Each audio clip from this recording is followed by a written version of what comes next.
On 10 News, an emotional meeting for our 10 News photographer, Mike Gold, right here. He was pinned under that gigantic tree along with reporter Marie Cornell 3 weeks ago. And for the first time, there is Mike meeting the 911 dispatcher who helped keep him calm in those moments. 10 News reporter Jared Aarons there live where that actual tree came down, right in the middle of our morning newscast. Jared, good morning. Jason, that was a scary morning for all of us, and some of the damage from those trees is still here on this street. You can see this truck was one of the ones that one of those trees hit, but a few weeks later, it's amazing now to see Mike up and around the way that he is. We've also heard that Marie is recovering, and now we're happy to bring you the emotional reunion between Mike and one of the people who helped save their lives that morning.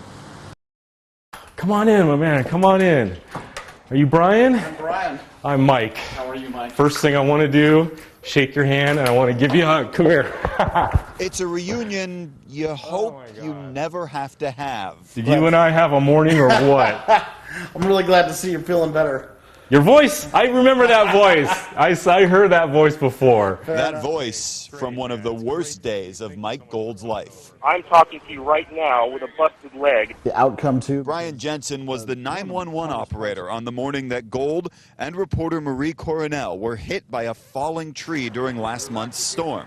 That was probably one of the busiest nights that we've had in a long time too, because there was so much wind. Marie had major back and neck injuries. Mike broke his leg. It sounded initially like it was going to be one of those calls. For the first time since that tree fell, 10 News was there as Mike and Brian sat together, listening to the 9-minute-long call. An emotional reunion for both.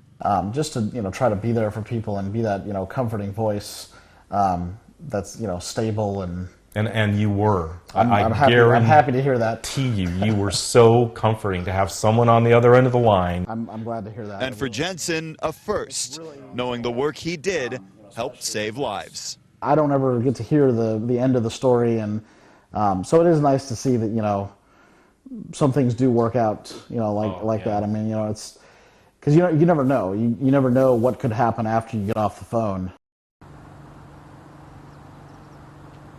Jensen didn't want to take all the credit for what happened that night in the emergency response. He said there were several other people in the 911 call center helping him out, directing paramedics to this area. And of course, Mike wanted to thank the paramedics who brought him and Marie to the hospital.